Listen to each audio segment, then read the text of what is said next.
Hey there, fellow wanderers.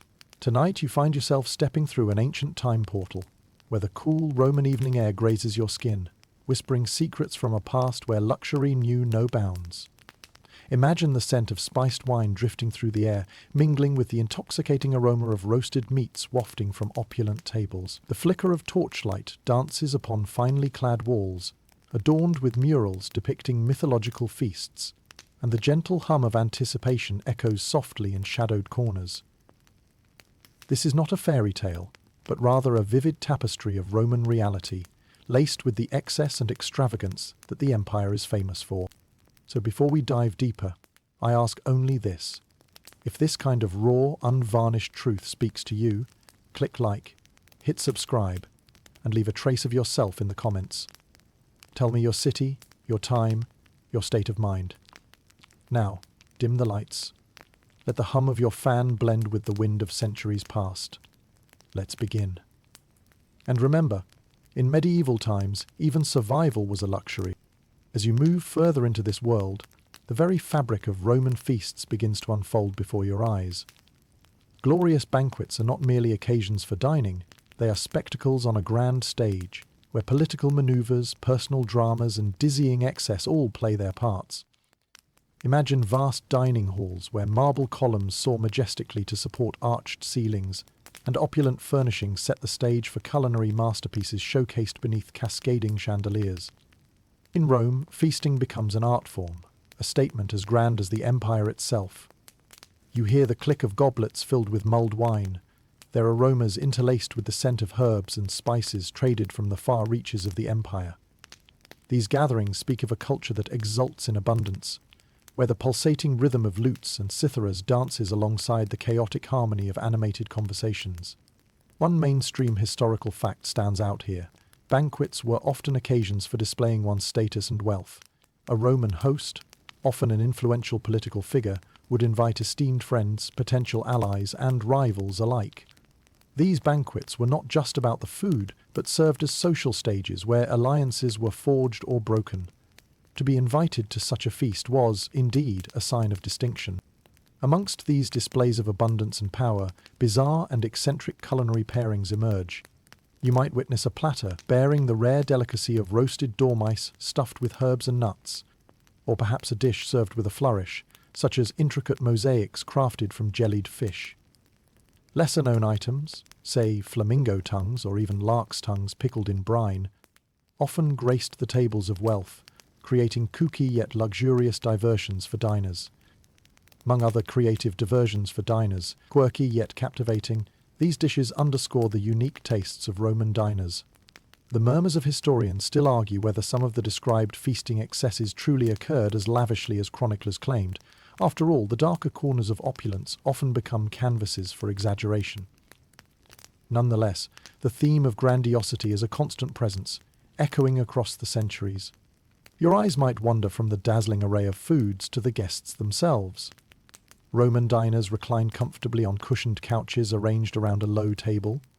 This common dining posture, a mix of leisure and social statement, allows for easy imbibing and convivial conversation. And don't be surprised if you overhear a guest offering a toast to the gods or launching into an impromptu verse, as these banquets often evolve into an evening of poetry, philosophy, and playful wit. Though opulence reigns supreme, the true essence of Roman feasting transcends abundant provisions. It's a theatre where emotions entwine with flavours, and alliances are as fragile as the crust of a perfectly baked focaccia. So pause a moment. Breathe in the exquisite aromas enveloping the air, and you begin to grasp the magnetic pull of these historical feasts. As you luxuriate in this unique vantage point into the world of Roman feasting, let the distinctive sounds, sights, and scents of the ancient world guide you deeper into its opulent layers. Journey further and discover how meals transcend mere sustenance to embody the grand spectacle and intricate social strata of the Roman world. Your senses sharpen as the narrative of this nightly revelry unfolds, an elegant cascade of wealth, whimsy, and the timeless pursuit of pleasure. The journey into the Roman banquet scene reveals itself as a labyrinth of grandeur and extravagance, where every corner turned reveals yet another layer of extravagance. You step into the heart of the banquet hall, where the clamour of laughter mingles with the clear tones of lyres and flutes, creating a sonorous backdrop that echoes through the chamber. The marble floors beneath your feet glisten like polished gems, casting reflections that seem to dance in time with the flickering torchlight. The very architecture of the dining halls speaks of opulence. Rows of towering columns stretch toward elegantly vaulted ceilings, painted with scenes of legendary feasts and ancient mythologies. The cool breeze that floats in through open atriums carries the sweet perfume of blossoming citrus and the earthy undertone of nearby olive groves, grounding the experience in the tangible world outside. As your eyes wander, they linger on the rich tapestries that adorn the walls. Intricate narratives weave tales of heroic conquests and divine feasting, all meticulously stitched with threads of spun gold and rare dyes. These elaborate wall hangings are dinner conversation pieces meant to awe and inspire, adding an extra layer of spectacle to the realm of dining. Your footsteps echo softly as you move among low tables crafted from rare woods, inlaid with ivory and precious stones that glint in the warm glow of oil lamps. Each setting, a masterpiece of intentional detail, speaks to the wealth and power of the host. Here, a mainstream historical fact poses itself. The wealthiest Roman elite were known for their grand dining rooms, urging aspiring power players to continually up the ante in this race for social superiority. The guests, draped in togas of the finest cloth and vibrant hues, recline upon cushioned couches that encircle the tables. Each group forms a cozy semicircle, allowing easy access to the tantalizing spreads laid out before them. The seating arrangement reflects a social hierarchy. It is said that guests of honor occupy the central spot of each cluster for maximum visibility and interaction. This subtle nod to superiority is just one of the myriad signals exchanged over the course of an evening. As golden goblets clink and bowls of spiced wine are passed around, the spectacle of the Roman feast transforms into a living tapestry of human experience. Men from diverse regions of the empire converse in Latin, Greek, or the occasional local dialect, their voices weaving the evening's narrative. A gentle joke may spark hearty laughter, while a knowing nod or raised eyebrow might signal a more intimate exchange. Outside the structured hierarchy of seating, unexpected moments offer a quirky glimpse into Roman social customs. It is not uncommon to find guests attempting to outdo one another in feats of excess or trials of wit. Perhaps a daring individual announces he will eat an entire charcuterie-wrapped dormouse in one bite, drawing gasps and amused applause. These playful competitions, while light-hearted, reveal the social currency exchanged during such banquets. Yet the atmosphere of goodwill serves more than entertainment. Historians still argue whether dining was a purely pleasurable pastime or a more calculated opportunity for political maneuvering. It certainly seems that undercurrents of power and persuasion flow freely alongside the wine, a testament to the layered experience a Roman banquet offers. As you take in the kaleidoscope of scents, sounds, and sights, you'll notice the ambient hum of servants, unobtrusive yet essential to the banquet's success. They glide gracefully among the guests, refilling goblets and presenting new courses with the precision of a well-conducted orchestra. Their presence, though often unnoticed, is critical in orchestrating the flawless execution of the evening.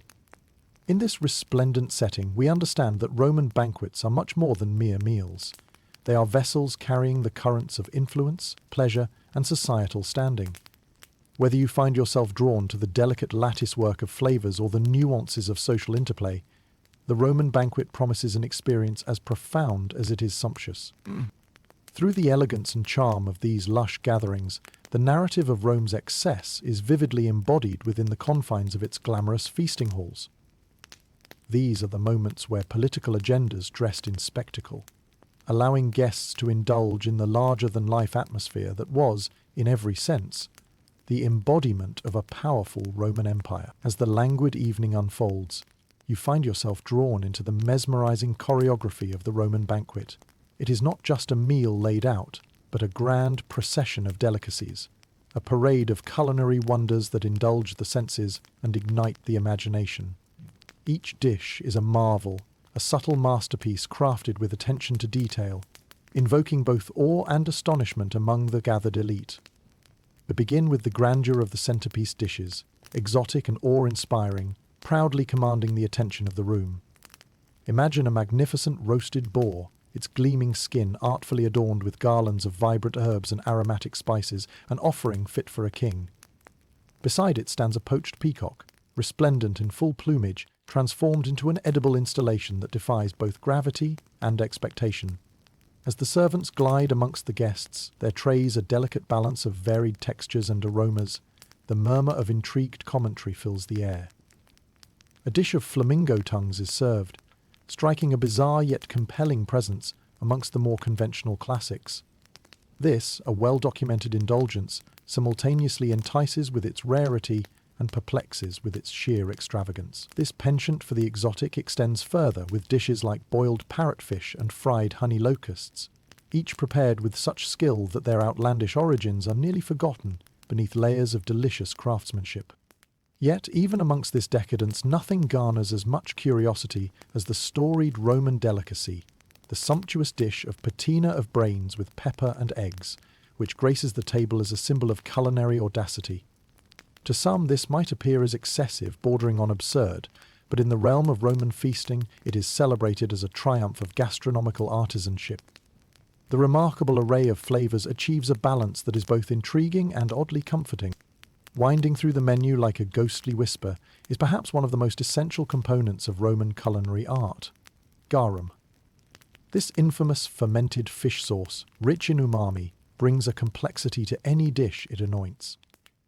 Mainstream historical fact reveals that garum was as versatile as it was valued, capable of transforming the mundane into the spectacular with just a splash. Romans developed myriad versions, each with distinct character and provenance, but always with the shared intent to bring depth and richness to their dishes.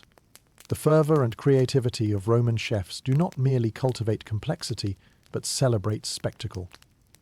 Picture a pie from which live birds are released at the moment of carving, a bizarre yet enchanting performance that evokes gasps and applause from the bewitched diners. With each subsequent dish, the line between taste and theatre blurs, luring guests ever further into the thrilling embrace of indulgence. And yet, under this quilt of extravagance and creative fervour, curiosity lingers, as historians still argue whether such extravagance was more than mere sustenance. Were these exotic feasts crafted solely to impress rivals and fortify political standings? Or did they reflect a more profound pursuit of knowledge and exploration, a desire to flirt with the boundaries of culinary possibility? The very strangeness of these offerings is accompanied by a constant playfulness, a tongue-in-cheek attitude towards the concept of excess. Banquet goers might whisper to each other about the absurd expense of importing spices from India, transforming such knowledge into a casual jest, shared over the clattering of fine porcelain. This moment of revelry creates a shared experience where class, creativity, and culinary exploration coalesce into one serene memory. Despite the grandiosity, there's an invitation in the air, a beckoning to indulge in the unexpected and delight in the unfamiliar.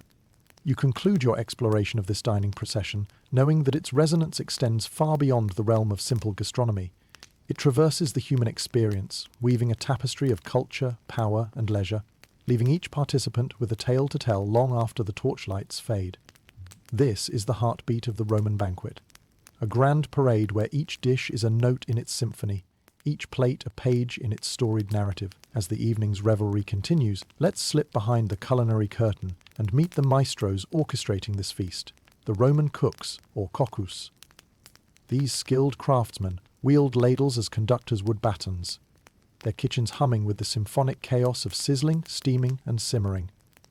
You find yourself marvelling at how these culinary virtuosos transform raw ingredients into edible art, their expertise measured in test smiles of the guests and the glazes on their platters. In the bustling theatre of the Roman kitchen, each cook's training is a potent concoction of tradition, innovation, and occasional improvisation. They learn not merely to cook, but to enchant, to turn common grains into divine porridge with honey and spices, to blend sea and vineyard in perfect garum harmony. It's a world where culinary magic is penned into every scroll of recipes passed down generations, evolving as it migrates through the cultural crossroads of the empire. Your senses are drawn to the fragrant mix of spices as the air thickens with cardamom and cumin, each lent by traders venturing from lands as distant as India and Egypt. A Roman cook's toolkit is as much about the mingling of these scents as it is about the cut of their knives or the crackle of the hearth. Historians revel in the thought that the Romans can be credited with bringing these exotic elements into everyday meals, expanding the civilization's palate one spice at a time. In the world of Roman cuisine, it's not uncommon for cooks to enjoy a reputation much akin to today's celebrity chefs. Some ascend to prominent positions in the households they serve, their reputations interwoven with inventive dishes like kaffir, a delightful soup made from fermented fish sauce, lending every drop an intense savoury depth. Whispers abound of famed cooks who seduced the senses of emperors, confirming that the kitchen is a political arena, as fraught with intrigue as the senatorial floors. Curiously, the quirky cooking practices of such chefs often rewrite the culinary norms we hold today. The Epicurus, a famous Roman cookbook, attributed pseudonymously, encapsulates this culinary spirit. Remembered especially for its odd tendency to feature peculiar dishes, this cookbook is debated as both an instruction manual and a testament to the bizarre richness pivotal to setting the stage for hospitality excellence. It offers insights into everyday ingredients like lentils, which, when expertly combined with mint and honey, become a dish noteworthy for a consul's table. As you eavesdrop on the kitchen's lively symphony, debates echo through its stone columns. Would a roasted sow's womb best complement the feast's progression, or might a honeyed jelly achieve harmony with the previous course? Historians still argue whether reputational stakes drove certain chefs to dizzying heights of innovation. Culinary rivalry leads to discoveries not only of taste, but also of cultural synthesis, enhancing banquets as much as Rome's gradual expansion westward.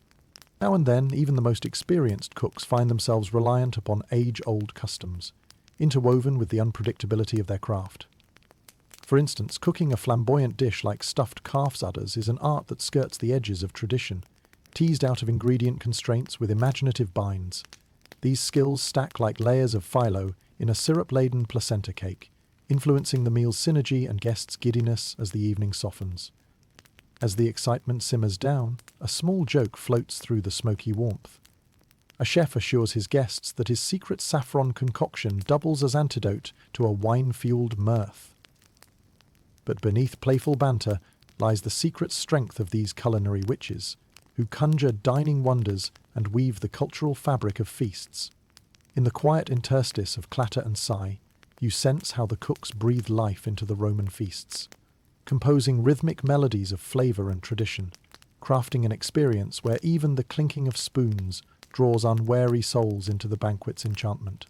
Now, as the plates are cleared and the songbirds quiet, the cooks return to their domain, ready to weave tomorrow's magic in this kitchen that never truly sleeps. With the stage adequately set and the actors behind it recognized for their artistry, your attention now turns to the intriguing tastes that have transcended time to become hallmarks of Roman culinary legend.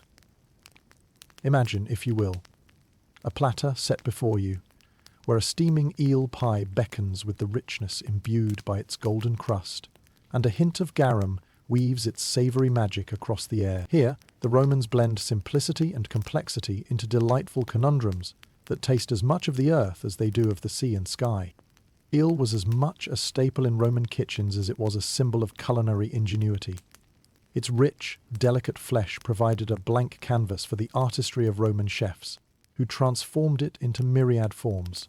From the humble eel pies you see before you to more elaborate interpretations, dancing between sweet and savoury under the soft glow of oil lamps. A mainstream historical fact would remind you that eels, sourced from places like the River Tiber and beyond, were considered an enjoyable delicacy by both the affluent and the ordinary. In the Rome of old, garum was the aromatic chameleon of flavours, and none of its pairings amazed the palate more than its marriage with eel. This fermented fish sauce, much like the soy sauce of today's cuisine, was indispensable. It lent a deep, savoury undertone to any dish it graced, striking an umami chord that resonated throughout the empire. The presence of garum in every imaginable dish speaks not only to its culinary prowess, but to the Romans' inherent appreciation for intricate flavour profiles. Among these tastes, a quirky tidbit, cooks would sometimes concoct garum from a blend of unlikely ingredients, often including fish heads, blood, and entrails, left to ferment in a precisely calculated balance of sun and shade. Too much of one and the sauce developed acridity, too little and it lacked the necessary depth. It's said that Romans could identify the origin of a garum batch as a sommelier can decipher a wine's terroir. Such was their expertise and, perhaps even more, their boast. Yet let us not think of Rome's dedication to garum without acknowledging the debates that trail its pungent legacy. Historians still argue whether garum's reach into every colliery corner truly bespoke sophisticated palates, or just a societal avoidance of spoilage's scent. The implications are as deliciously complex as the sauce itself, drawing both ire and admiration to the Roman dining tables. While eel and garum claim fame, Rome's penchant for gastronomic adventure did not stop there. From hedgehog in honey to sea urchin fritters, the city revelled in A to Z culinary adventures, embracing the bizarre alongside the beloved. These feasts serve as snapshots of a world unshackled by normalcy, where flavours rolled from one taste bud to another with all the rhythmic unpredictability of a gladiator's duel. As you explore this layered palette, let your memory trace the echoes of laughter and the clinking of dishes, recalling the spectacle of these peculiar delights that brought Roman diners an unparalleled variety of tastes. Each dish, from the simple to the surreal, carried with it tales of conquest, adaptation, and daring experimentation. In this dance of flavours, one finds much more than sustenance.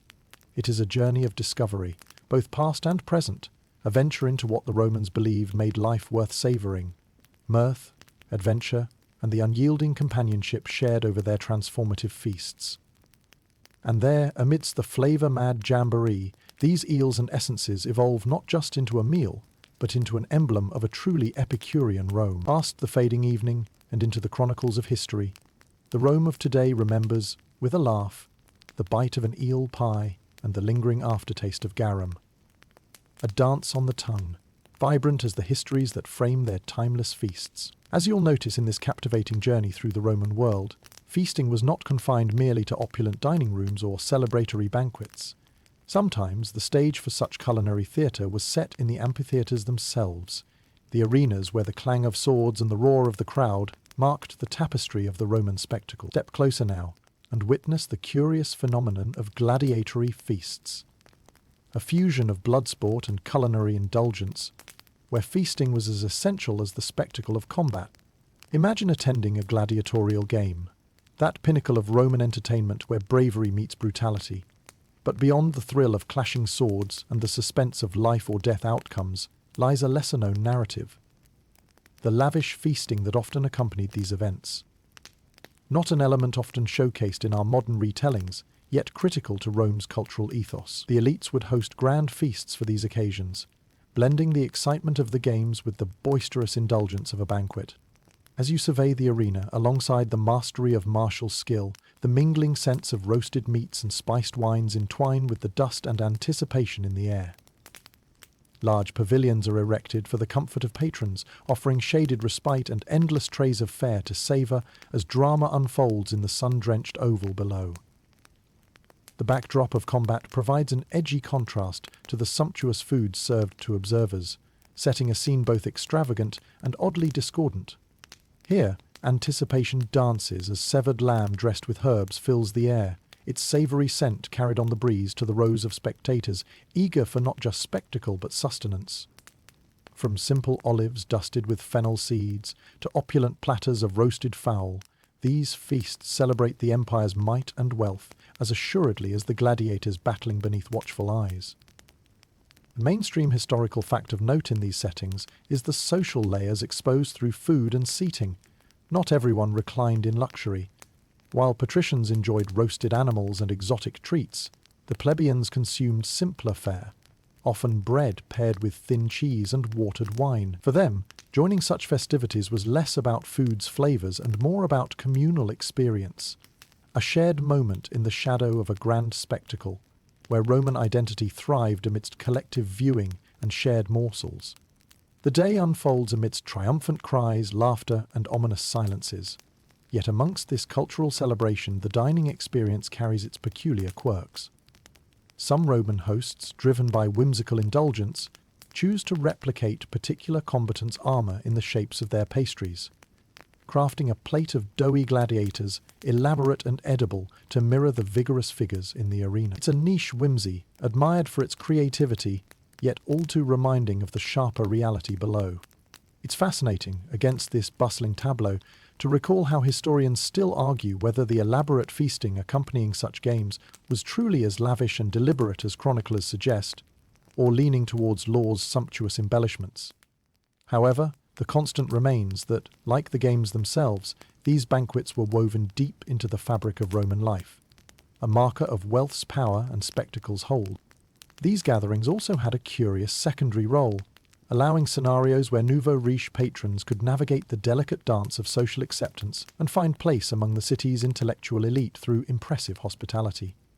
Here, relationships built upon friendly rivalry or alliances maneuvered through trenches of wine goblets and ferociously spiced dishes.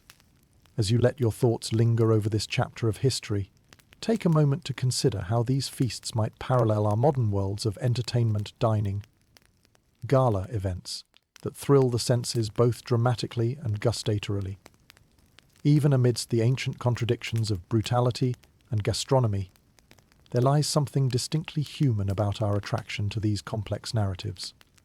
Weaving together grandeur and grotesque into one feverish fabric, the delicate stitching of ancient banquets into the gory glory of gladiatorial spectacles reveals yet another layer of Rome's multifaceted soul. A culture not bound to one identity, but many, a testament to both the lively and the lavish thread of humanity. Amidst the remnants of arena shadows, the meal ends, and the pomp of the day retreats, leaving behind whispers of satisfaction and echoes of fullness transcending centuries. With the memory of gladiatorial feasts still hovering in your mind, let's glide seamlessly into another dimension of Roman dining, the theatre of taste, where social etiquette adds a refined choreography to the art of feasting.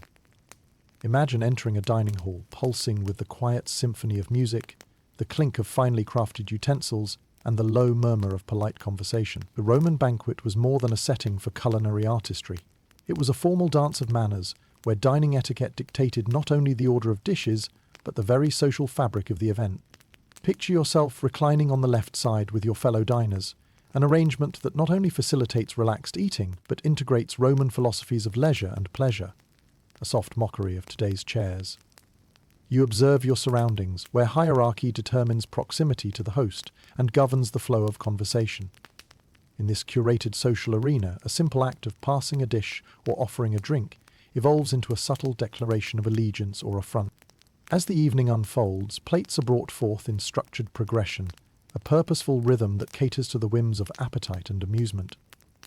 The feast begins with an array of light appetizers known as gustatio, where the delicate artistry of olives, eggs, and lightly salted fish whets your palate. With each bite, a narrative unfolds. Roman dinner often starts gentle, building anticipation for the climax of richer courses. Here, you find restraint the finest seasoning, sauces sing sophistication, never overwhelming the palate but accentuating specific notes, like an intricate symphony for your taste buds. Fashion encourages delicate spoonfuls and soft sips. The dining companions engaged in lively discussion, punctuated by bouts of laughter that ripple across the room like waves upon a gentle sea. The importance of witty banter cannot be overstated. All guests are expected to engage in spirited discourse, skillfully balancing diplomacy and sharp wit, an informal contest for social standing. A humorous anecdote about a merchant's fish sauce mishap prompts indulgent chuckles, a testament to the cultural milieu where verbal dexterity holds its own at the same level as taste in food. Together with the social play, let us not ignore the underlying nuances. A mainstream historical fact emerges. These feasts often served as arenas of influence, where political endeavours were masked in the garb of etiquette, and the subtleties of Roman diplomacy played out as gracefully as the servants pouring wine. A simple toast to the emperor, yet an acknowledgement of allegiance. A tacit acceptance of the social order framed within a gilded goblet. Dining etiquette embraces quirky traditions as well, ensnaring gestures specific to Roman identity. Among these, the licking of one's fingers after handling a sweet honeycomb becomes simultaneously a charming act of culture and camaraderie, a small joke lightly veiled within the wider ritual of refined conduct, indicative of intimacy. The lingering thread of scholarly debate might turn its discerning gaze upon these nuances, questioning whether dining arrangements flawlessly uphold subtler hierarchies or simply magnify the existing societal divides. Historians still argue whether the structure of these meals truly indicated a wider egalitarian ethos or simply a reinforcement of age-old distinctions cloaked in conviviality. As the evening approaches its crescendo, the climax delivers the main fare, a procession of roasted game birds, succulent beef, and the occasional spectacle of unexpected delight. Conversation ebbs momentarily, replaced by fleeting silence. An honour paid to dishes that symbolise the host's power, wealth, and influence. The company praises flavours, offering heartfelt compliments that carry beneath them promises of alliances to come. Now, as twilight fades into deeper darkness, sweetened wines trickle past parched lips, transforming the evening's praise into a lullaby of mirthful connection. The practice of pouring libations, casting a portion of wine to the deities, enmeshes pleasure with spirituality, a peculiarly Roman amalgamation where festivals and feasts merge in hallowed dedication. So close your eyes for a moment, let the remnants of the evening drift through your mind, a beautifully orchestrated celebration where art, banter, and etiquette entwine, shaping a narrative that pays homage to the complex interplay of society. From the grand entrances to the soft goodnights, Roman dining emerges as a finely tuned theatre of taste, where the rich tapestry of food and demeanour becomes vivid in indelible memory. As the night deepens in the recesses of Roman establishments, your gaze is inevitably drawn to the vivid imagery capturing every wall. It's here that dining turns into a visual feast, where the strange and exotic emerge not just from the palate, but upon the plaster and paint of dining room murals. These frescoes and mosaics, serving more than decorative function, stir curiosity with their vibrant depictions that create conversation long before any meal arrives to the table. Imagine stepping into a triclinium, where your first glance sweeps across an expansive mural depicting a lavish banquet scene. Figures of gods and goddesses recline amidst fantastical creatures participating in a celestial feast. The paint has a life of its own, glowing in the flickering lamplight, transforming the mundane act of dining into a divine celebration. You can almost hear Dionysius's laughter, reverberating from the past, mingled with the lush grapes and flowing wine. The storytelling through art at a Roman feast is an intentional cacophony of imagery, scenes that engage guests, creating a visual complement to the auditory and gustatory experiences. Each stroke of pigment offers context, connecting the diners to historical mythology, honouring past victories, or immortalising favoured dishes within scenes of divine approval. Mainstream historical study often steers towards these murals' skillful craftsmanship, yet it extends beyond. There's acknowledgement, too, of the whimsicality, a dish of jellyfish and sea urchin pie nestled in the folds of Neptune's cape, teasing the onlooker with flavours of legend. Such iconography serves dual purposes, enchanting the viewer while anchoring the dining experience within the embrace of mythology itself. Intriguingly, these artworks bear odd tales of their own evolution. Consider the cameo appearances of non-nudant animals, puzzling historians with their presence and sparking debates over whether these are symbolic adornments or recordings of improbable imports. Among them leaps a panther, not intended for the Colosseum, but immortalized in pigment, mingling with scenes of emperors indulging in earthly pleasures, a marriage of the exotic and grand. Such imagery, draped in mystery, tugs the historian's curiosity. Many still argue whether these murals were truly records of typical Roman indulgence or a painter's creative liberation, allowing the absurd and magnificent to coexist beyond mundane reality. There's a delightfully blurred line here, with the visual indulgence granting license to the imagination of both host and guest. And within these walls, painted in the finest epics, linger whispering echoes, peculiar narratives of banquets told through tales of their choicest morsels or rarest wines. The guests seated before these walls often find themselves doubly entertained, creating a dialogue between past and present, where stories emanate both from the platter and the palate, each curl of paint drawing tongues into the whirlpool of history. One cannot overlook the prestige archived in these artworks. Hosts proudly flaunt them not merely for their aesthetic appeal, but as emblems of wealth, culture, and power, a visual tapestry that subtly reinforces their status in Roman society. Tapestries, mythic tales, and the archaeology of past meals prepare the stage, evoking expectations even before the first hint of gustatio peaks upon the table. Returning to the present feast, pause in reflective admiration. Here, amidst the flickering shadows and splashes of colourful sequences, the dining experience transforms from mere consumption to an immersive journey. The echoes of laughter merge with the chorus of painted revelry, whisking together movement, banter, and artistic indulgence in one timeless choreography. These frescoes remain more than depictions, they're companions to the evening's narrative, challenging both hosts and guests to deepen their connection. As your eyes dance once more across the room, they rest briefly upon a hunting scene with dogs, unparalleled in detail. This arresting beauty becomes part of the sleepy aftertaste, a recollection of how feasting takes form, not only in dishes served, but in imaginings crafted upon enduring walls. Eyes grow heavy, dreams convene upon the mosaic floors, cradling past and present in ancient artistry, whispering secrets of tones and flavours reserved for the sleepless centuries. These silent murals, bearers of worlds beyond dining, comfort the soul as the Roman night lingers on and visions soften into slumber.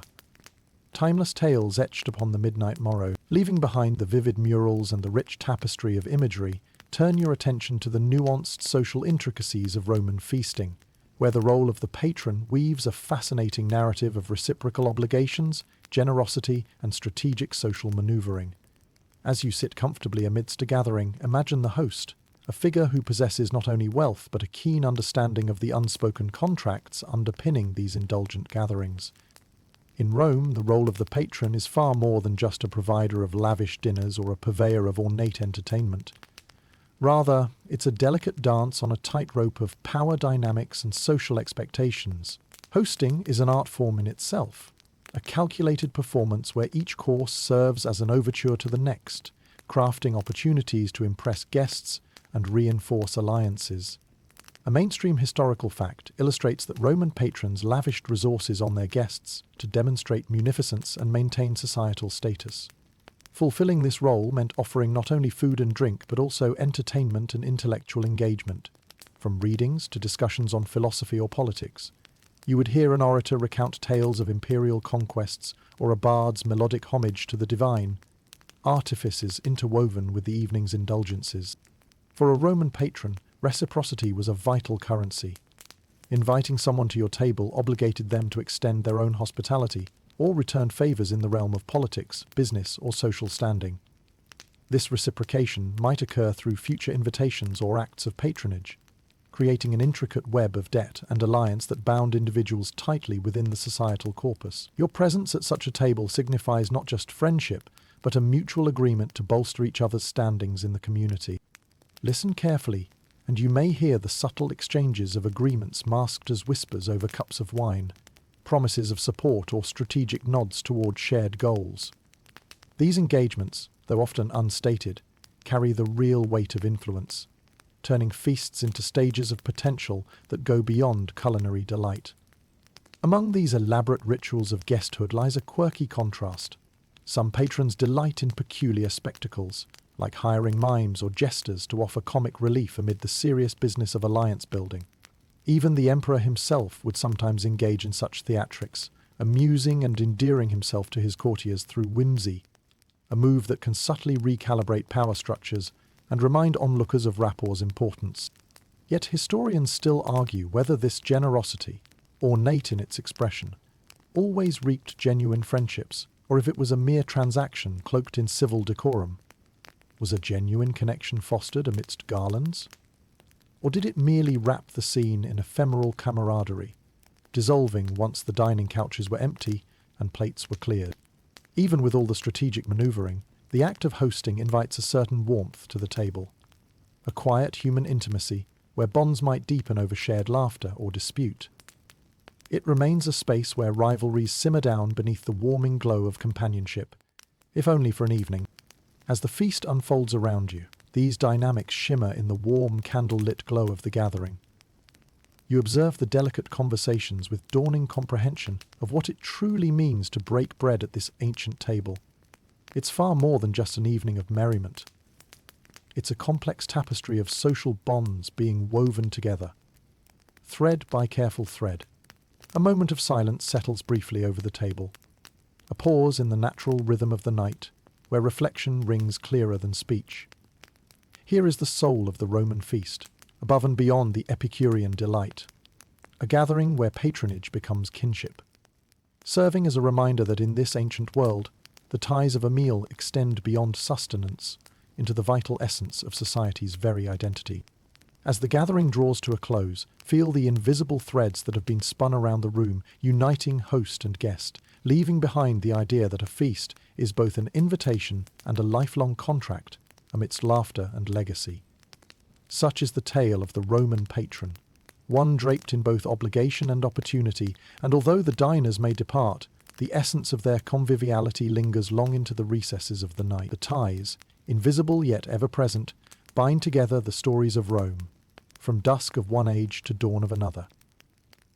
As you continue to explore the intricate layers of the Roman feast, the decorum and display transform into subtler shades of intrigue, a realm where food becomes more than sustenance and revels in the realm of desire and allure. Welcome to a world where dishes of risqué imagination and whispered seduction are subtly mingled, simmering in the dim glow of the Roman candlelight. Begin with the gentle glow of lamps reflecting upon dishes specifically chosen to kindle the senses, known not only for their taste but their reputed amorous abilities. Foods like oysters, fragrant with the essence of the sea, are served delicately, their slick exteriors a playful nod to the legends of their aphrodisiac properties. It is a well-known mainstream historical fact that the Romans were not shy in their curiosity, believing in and celebrating the connection between these bountiful gifts from Neptune's realm and the promise of heightened passions. Drifting on the air, another temptation beckons, the aroma of figs, split open to reveal jeweled innards, glistening softly with honey. These are no mere fruits. In this setting, they are symbols, layers of cultural symbolism and affection, entwined beneath their luscious skin. As your fingers brush against them, the notion of shared sweetness becomes a metaphor as warm and inviting as the wine filling your chalice. Twined within the dining arrangements lies a dance of subtlety and suggestion, often taken to fascinating and humorous extremes. Those familiar with Roman elegance might comment on how certain foods appear not by coincidence but design, their shapes and textures intended to inspire conversation, both playful and probing. Across the table, a roasted eggplant graces the platter with a nudge and a wink, inspiring titters of laughter among those familiar with the playful spirit of banquet talk. For a time, these little signals and culinary metaphors are plentiful, a tapestry of gastronomic flirtation that acts both as art and social commentary. Indeed, historical tidbits suggest that certain feasts doubled as cultural playhouses, where humour, flirtation, and perhaps a certain audacity were equally seasoned with salt and joy. Inviting spices and oils form a part of this conversation, a harmonious link between feast and frolic that celebrates pleasure in all its forms. Yet even with such a wealth of playful engagement, there is an underpinning of sophistication. Historians still argue whether these culinary symbols are mere innuendo or deep-rooted cultural practices with purposes larger than seduction, conveying fertility, abundance, or divine favour in parallel streams. Look closer at the storytelling embedded in salt-dusted tales. The ancient recipes speak not only to personal indulgence, but to the Romans' innate ability to find artfulness in life's simplest details.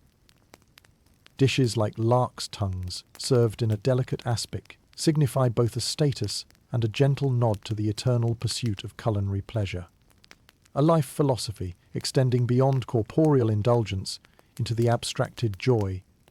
As meals progress, hosts might strategically enter into arrhythmic laughter with bite-sized stories, encouraging further dialogue and engagement as sweetness of rhetoric dissolves along with sugar on the tongue. Inevitably, libations ease pathways where bold declarations intertwine deftly over the crisp rim of a golden goblet. A toast to Venus, goddess of love and beauty, gently unites the group in a shared appreciation of the moment, aligning gastronomic pleasure with the ephemeral allure of romance. Amidst this hallowed atmosphere, the connections formed over the course of the evening offer a temporary reprieve from the ordered rigidity of everyday Roman life, embracing instead the lavish and luxurious chaos of human interaction. As dawn subtly approaches and the glow of the feast slowly ebbs, take with you not just the taste lingering upon your palate, but the whispered stories and teasing gestures that define the whispering dance of Roman desire. Let these moments remind you of how even within the grand architecture of Roman formality, there's space left for play, a flirting encapsulation of history's lighter heart, tucked tenderly within the confines of history's tapestry. Here, within walls that echo with laughter and intimacy alike, rests yet another defining element of Rome's culinary journey. A world where food sings the lore of longing and banter, blends seamlessly into the saga of shared souls under ancient skies. Let these culinary whispers serenade you to repose, a gentle reminder that life's sweetest delights often emerge from the meals shared just between the edges of day and night, where stories softly trace the silhouettes of the centuries.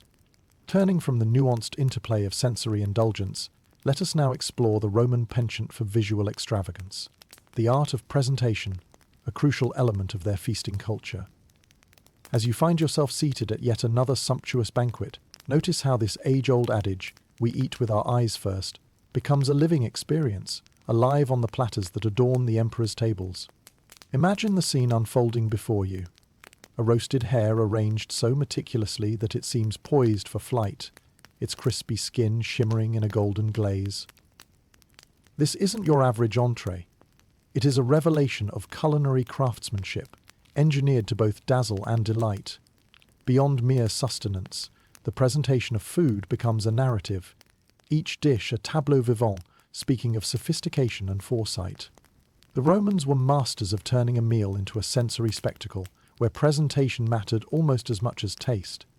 A mainstream historical fact supports this. Patricians would often compete to provide the most visually stunning dishes, transforming their feasts into lavish exhibitions meant to reflect their social standing and impress their esteemed guests. The creation of such grand displays required not only skill but vision, intertwining food with the arts seamlessly. At these banquets, dishes were not merely plated, they were choreographed, offered to guests as a performance. Platters might sport intricate carvings, each element positioned with mathematical precision, creating symphonies of textures and colours. A grand assemblage resembling art, far more than conventional meals. The riotous display of hues in fruit displays and painstakingly sculpted pastries evoke oohs and ahs, drawing the diner's gaze and engaging a full spectrum of senses before palates even become a consideration. It was not unusual to employ food as a canvas for subtle messages too. Whole fish resplendent with edible garnishments may send whispers of bounty, while a towering pie disguises diverse fillings. A practical joke wrapped as dessert. A surprise sliced open to collective mirthful astonishment. This penchant for deception via culinary illusion is a quirky trademark of Roman artistry, fueling endless discussions among guests. These presentations were not ad hoc ventures by any stretch of the imagination. Historians still argue whether serving intricate entremets reflected a host's artistic flair or simply an elite's tantalizing diversion. But the trend persists, suggesting that every gleaming platter laid before a guest was to reinforce the splendor and the lure of opulence itself, a silent testament to the day's triumphs. Such creativity required access to extraordinary ingredients, some sourced from far reaches of the empire, from the rocky coasts bringing fresh oysters, to exotic spices transported by weary traders' caravans across golden deserts. The logistics of such procurement paints a picture as grand as the meal itself, each element contributing its own story to the evening's narrative. Gleaned from nearby tables, diners utter homage, not simply to the dishes but to the invisible artistry aligning those flavors and forms so delicately. There's an alchemic wonder recognized within this subtle cohesion, a transformation where food and form become indistinguishable, instigating bursts of curiosity and delight amongst the company.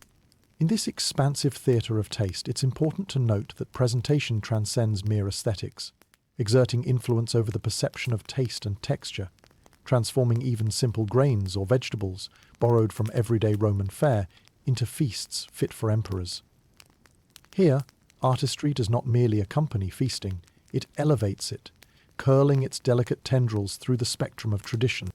Ultimately, as the feast draws closer to its gentle denouement, take a moment to appreciate the bouquet of edible purses and pastries layered artfully before you.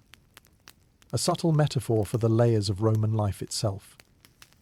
The day softens, transforming these culinary revelations into final visions and tastes of awe. Upstairs, into the wisps of twilight, where grand gestures soften into dreams. It is here, within these intricately arranged displays, that the true legacy of Roman feasting is enshrined, not simply in an imperial court or rustic villa, but in every shared moment of approaching elegance, with all pieces poised as perfectly as constellations by a gentle night. In those decisive spaces between visual allure and sensory indulgence lies the enduring tale of Rome. A civilization where food becomes both delight and definition in the same breath, appealing not just to hunger but to humanity's higher aspiration toward beauty's embrace. And so you too become a part of this immersive feast, where vistas of presentation invite dreams to wander, tracing stories across the dimming landscape anew. As the echoes of laughter fade softly into the mosaic-decorated walls, let's wander into the sprawling networks that fueled the Roman feast with their bounty, unveiling the global threads that wove the empire's pantry. This culinary odyssey highlights Rome's insatiable curiosity for the exotic, sourced from far-flung lands, each ingredient a tale, a discovery folded into flavor, accentuating the grandeur of their dishes. As you ponder over the tray laden with fruits and herbs, consider the origins of each morsel, a map of Rome's extensive influence. The empire's reach meant access to pomegranates from North Africa, pungent spices from distant India, and grains from Egypt's Fertile Crescent. Each ingredient voyaging across tumbling seas or winding roads to make its debut upon Roman tables. A mainstream historical fact anchors this worldly assembly.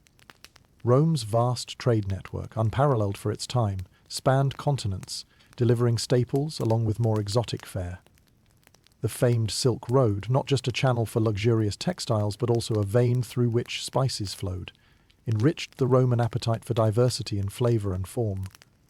Imagine caravans pacing through burning dunes, each camel and porter a whisper of tales bringing surrendered bounty to Caesar's ancient city. In the midst of this cosmopolitan culinary tapestry lies the ancient Roman preference for pepper. This tiny spice pellet from India underscores the worldliness of Roman taste, voyaging far only to leave its potent mark within every seasoned dish. It's simple yet complex, a nod to the quirkiness of Rome's culinary pursuit. But what of the logistics sustaining such indulgence? Beneath the sheen of opulent excess lies a meticulous grid of market dynamics, surprising in both scope and efficiency, linking producer to consumer within the intertwining threads of politics and prestige.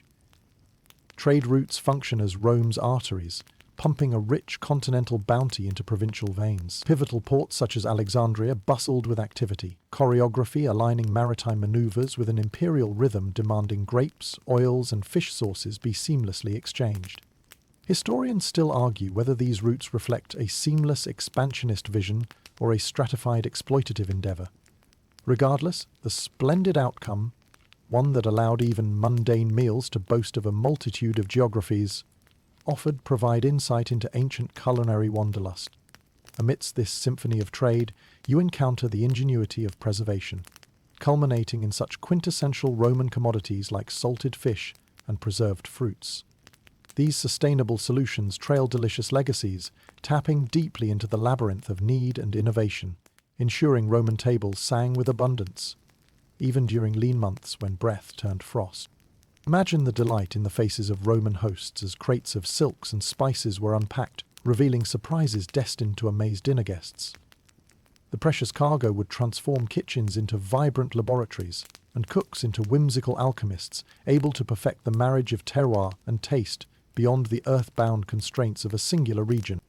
Gazes exchange between guests, each sampling ancient Mediterranean delicacies spiced anew. Whispers painted as tastes traverse new lands without losing roots. It is in this exchanging of flavors where Roman connectivity truly shines, a reminder of shared humanity within a diverse world, allowing each dinner table to become a global, holistic experience. Now, as the night descends, and the map of the Roman Empire glows beneath the starlit canvas. Let yourself indulge in this understanding. The feast before you is not the measure of an empire's army, nor its political astuteness, but its rich embrace of the unfamiliar and unknown. Here, curiosity and adaptability invite futures framed within the pages of history, reminding us that exploration exists not just in conquest, but in cultivating the cultures that have, alongside the trade winds, nourished perspective. This mosaic-like feast, then, rises beyond singular geography to embrace its universal stage, a tale of both past and possibilities, sweetened on honey's golden mosaic lines and pepper's shadowy trails, a flavour both hundreds of years in the making and timelessly present. Each ingredient a keystone, connecting then to now, each taste a testament to Rome's enduring journey across time and place, in one grand amalgam of culture, to savour, if only for tonight. Turning from the exotic markets and their sense of spice-laden winds, let's delve into an equally captivating world of Roman culinary wizardry: fermentation.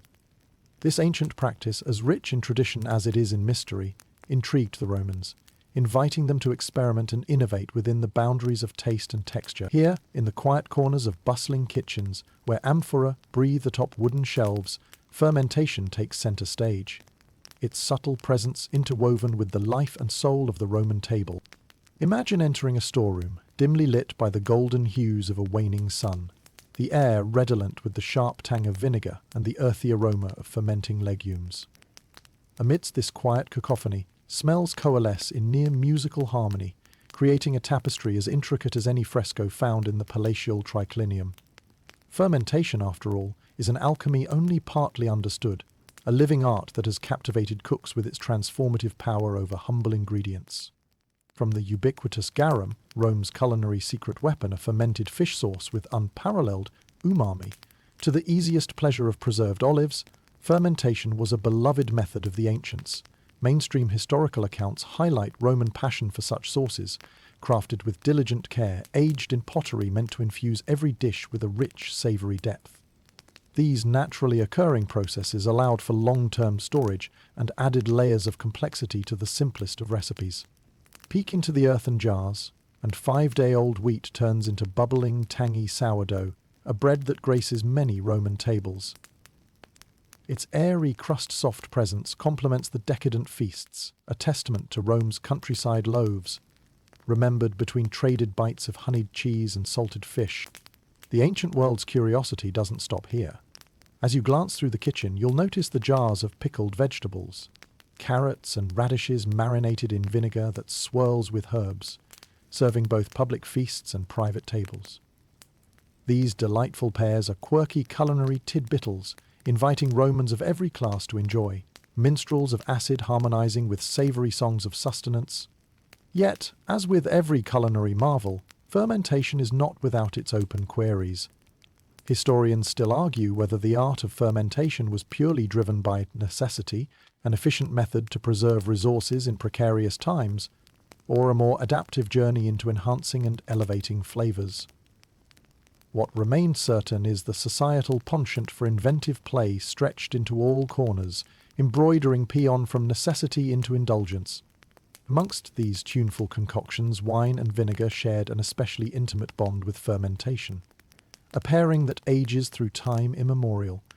The production of Roman wine, uniquely blended with fermented herbs, formed complex flavours savoured under moonlit banquets. These wines, sometimes predictable yet dynamically ever varied, lure endless conversations across richly adorned tables. In this twilight world of rich textures and sequestered fermenters, life abounds.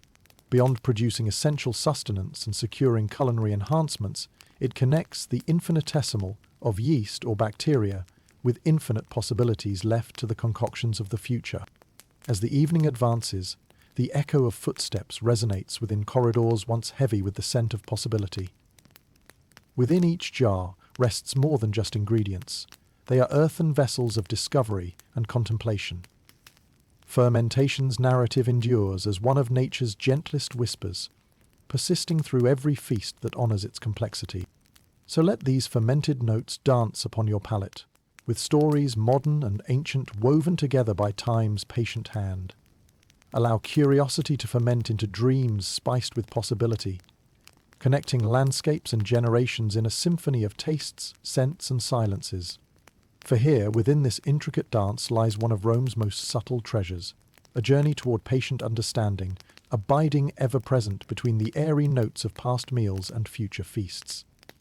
A memory left tender, savoury, and sweetened by the stars of an Empyrean night. Such is the soft clatter of Roman symphony when artistry, necessity, and knowledge collide. Here history breathes anew, leaving hopeful echoes of taste's timeless melody unto the drifting currents of time. As the night deepens in your journey through Roman culinary history, let's pause a moment to consider a seemingly humble but bedrock staple of Roman dining: bread. Far beyond its guise as a simple sustainer, Roman bread carries its own stories, weaving tales of necessity, artistry, and the cultural significance woven into each and every loaf. Linger now beside the ovens of the Roman kitchens and bakeries, where this staple transforms from simple grain to a centerpiece that no Roman feast could do without. In the heart of a bustling kitchen, imagine the air rich with the yeasty aroma of freshly baked loaves. The kitchen hums with life as flour-dusted bakers work their magic, kneading and shaping the dough with practiced hands, rhythmic and measured. Bread in the Roman world is more than sustenance. It is a canvas for creativity, variety, and sometimes even indulgence. It spans the gamut from basic barley cakes for common citizens to opulent honey-drizzled treats fit for the tables of the elite. Bread in ancient Rome came in all shapes and sizes, reflective of both regions and social strata. A mainstream historical fact reveals that bread was a staple for all Romans, from soldiers in their distant camps to emperors in posh palaces. The city of Rome itself boasted numerous bakeries, known as pistrina, each churning out loaves daily to meet the insatiable demand of its populace. Among these offerings, the Roman penchant for flatbreads, simple, nourishing, and versatile, stands as an enduring favourite. It could be served alongside pungent cheeses and fermented fish sauces, forming a delightful brunch of contrasts, or transformed with toppings into early iterations of what we now recognise as pizza. The versatility of flatbreads allowed them to adapt from modest beginnings to something that exalted rustic charm upon denser tables. Quirky shapes often highlighted specific celebrations, such as panis quadratus, marked by characteristic collar-like folds, essential during Saturnalia festivities. These breads even told broader stories, gifted to guests, buried with offerings, or broken amongst friends, binding community stories with irrepressible crumb. In considering the symbolic resonance of bread, we encounter a curious consideration. The bread dole, or annona, a provider-lifer for Roman citizens that cements bread not merely as food but as a tool of political goodwill. Historians still argue whether the annona was a strategic move to maintain public order or a gesture rooted in genuine welfare. Regardless, it's certain that bread and its equitable cultivation knit the social fabric of Rome's proletariat. Venture further into kitchens, where experimentation with breads developed into culinary explorations. Sourdough varieties, airy and tart, offered dynamic complexity. Loaves encrusted with poppy, sesame, or dried fruits added an element of surprise, lending multisensory appeal that enriched unitary dining experiences. Uniquely distinguished among these treasures is the honey-drenched cake, libum, a much-loved dessert among Romans. Slightly spiced and served warm on celebratory occasions, leaving sticky sweet remnants on delighted tongues. To share such a treat offers more than a gastronomic experience.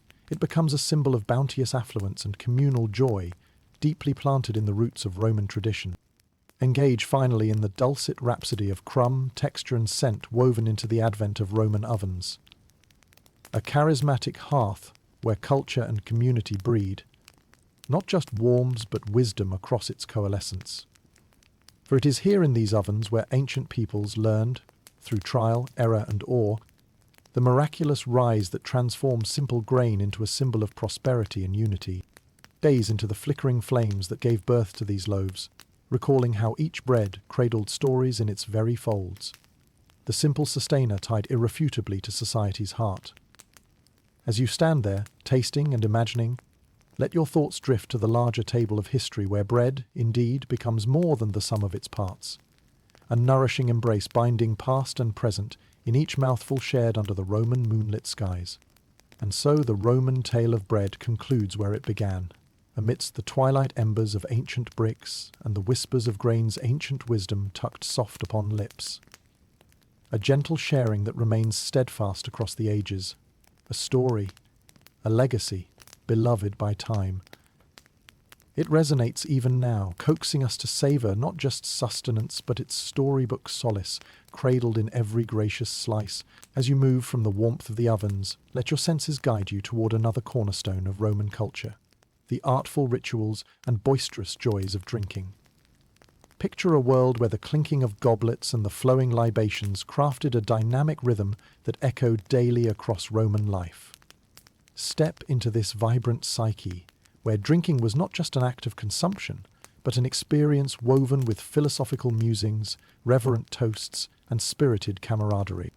Imagine reclining on plush couches in a dimly lit room, surrounded by friends, each with their own cup, filled, ready to share an evening of drink-filled revelry and intellectual engagement. The centerpiece? Wine, Rome's drink of choice, a symbol not just of luxury but of the cultural sophistication that underpinned much of Roman society. As you lift your goblet, feel the subtle weight of tradition pressing gently on your hand, inviting you to partake in one of the empire's oldest and most beloved customs. Rome did not merely drink its wine, it diluted, seasoned, mulled, and experimented with it across a spectrum of creativity that transcended taste and rectitude. Within the communal spring of experience, every cup of wine is different, each sip layering undercurrents that speak of regional grape flavors and spice-laden infusions. A mainstream historical insight shows that Romans often mixed their wines with water, believing undiluted wine to be the hallmark of barbarity, ironic from a modern perspective where less is often considered more. But it wasn't just water that accompanied wine. Infusions of spices, honey, and herbs turned each cup into a tiny miracle of alchemy, a sweet sensory encounter narrating a tale from crop to coop.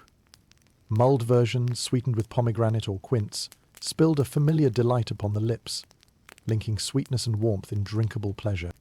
In these gatherings, wine becomes a libretto of culture, invoking conversations that drift gracefully between major subjects: philosophy, politics, romance. There's laughter and levity using sobriquets. Clever portents pass disguised as light banter. Drinking acts as a uniting force, engaging Roman citizens in profound debate and playful jests alike, revealing personal truth beneath liquefied edges of inhibitions. With drink, however, comes a quirk. Drinking games that weave merriment and caution, where inebriation dances along the line of respectability, elevating strategy into art.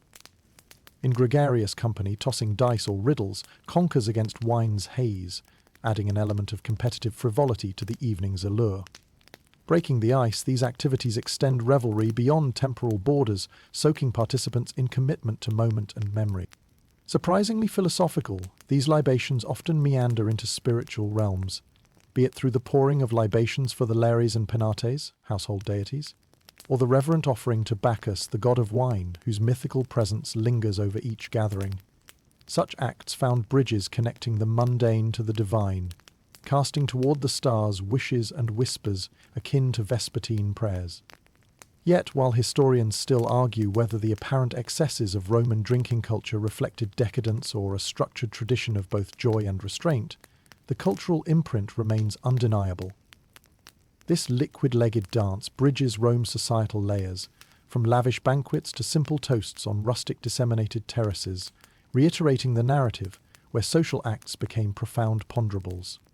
So swirl your goblet, soak in the essence and camaraderie of Roman hospitality, allowing its rich tales and spirited gatherings to shadow your memories, a weave of taste and experience bounded by the shared stories of the past. For each sip carries whispers of echoes long past but ever present in this timeless conduct, holding history not just in its sediment, but in its contented celebrations, enriching life with its luscious embrace over the millennia. Thus, as the eve's vigil turns to slumber, hold close the lessons as artfully spun, like vines grown upon ancient hills, where echoes lightly tint our own stories today. Feel the gentle hum of Roman revelry, a quiet, hearty reminder of our communal spirit, shared across every time-honored glass lifted in cheer as dusk kisses dawn and dreams flirt with daylight's tender edges. Raise a glass to Rome's vibrant legacy, where the art of drinking transcends both chalice and chart. As the evening draws deeper, follow the threads of our exploration into a space where feasting becomes not only an indulgence but a sacred act, a convergence of opulence and spirituality that captures the very essence of Roman life. Here, in the heart of the empire, wrapped in both mysticism and revelry, religious festivals are seamlessly interwoven with grand feasts, crafting a narrative in which the sacred and the sumptuous unite. Picture the scene within a bustling Roman forum, adorned with garlands and vibrant colours, as it prepares for a festival honouring the gods. The air hums with the anticipation of celebration, resonating beyond mere cheer to honour divine patronage. In this realm where the gods mingle with mortals, feasting serves both as a tribute and a testament to the bounty bestowed by divine benefactors. The Roman calendar teemed with religious festivals, each with its unique rites and rituals, woven together by the shared rhythm of ceremonial feasting. Saturnalia, one of the most famous among them, encapsulates this harmony of celebration. A mainstream historical fact showcases Saturnalia as a festival of social inversion, where roles were temporarily reversed, slaves dined with masters, and merriment reigned supreme, a period marked by generosity. It blurs the boundaries between mortals and immortals, uniting the populace in joy and abundance. Imagine tables laden with indulgent offerings, where suckling pigs and roasted birds occupy places of honour. Offerings are not mere objects but symbols of gratitude and devotion, each bite a communion with the gods above. Beyond hearth and harvest, the dishes represent the universe's gifts, inviting celestial blessings upon those who partake. In preparing these feasts, cooks draw upon every known resource, not only to celebrate but to ensure that divine favour smiles benevolently upon the gathered throng. Ingredients are carefully selected, with each seasoning and spice elevated to a sacramental purpose.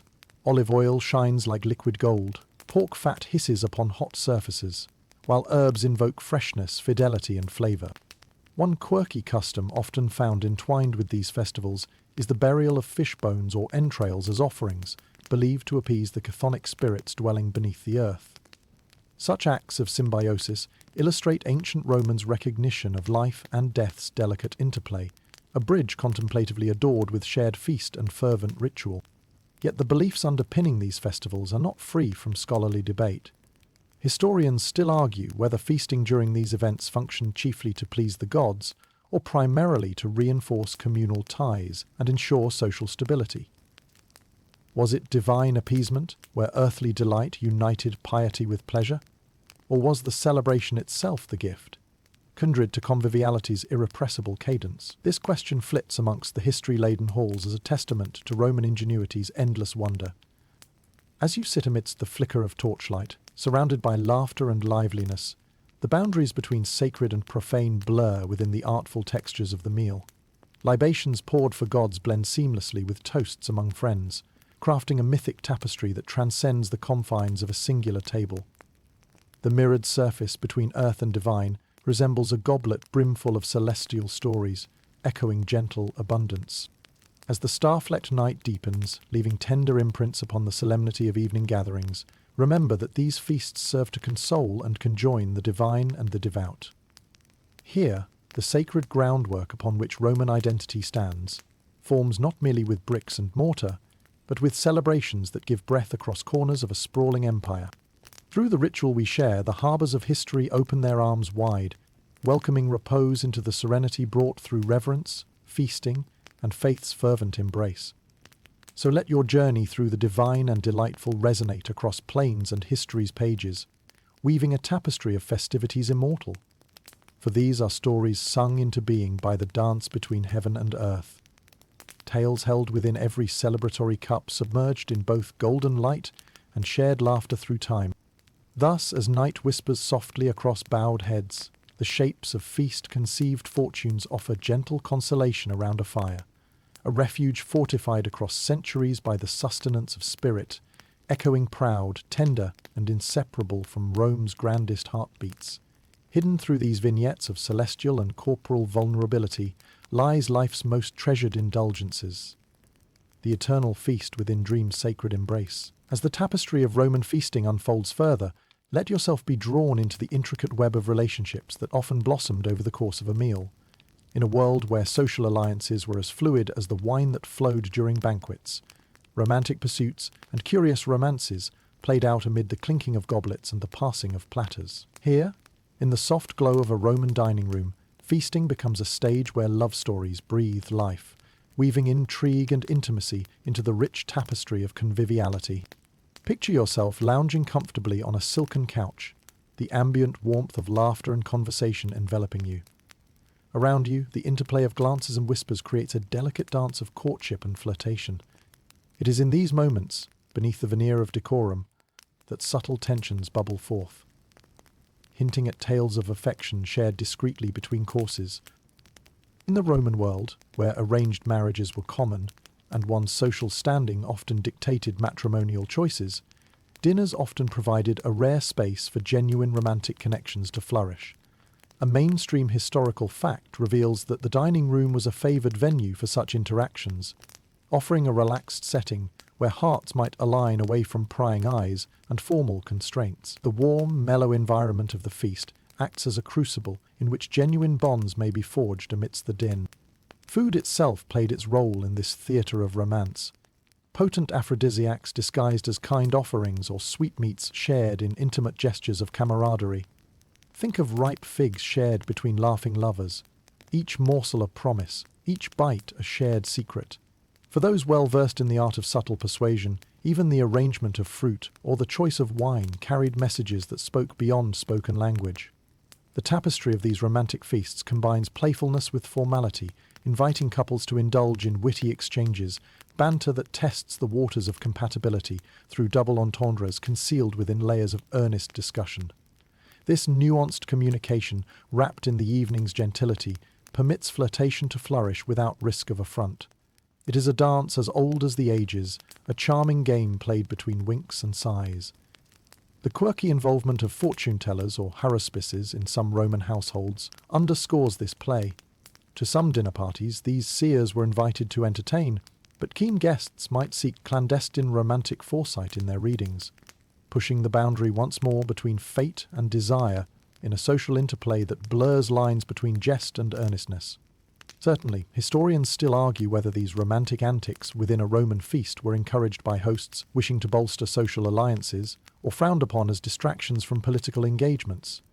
Yet anecdotes persist, depicting feasts as vibrant canvases not only of culinary delight, but of human emotion and connection, a testament to the resilience of romance amid society's formal edifice.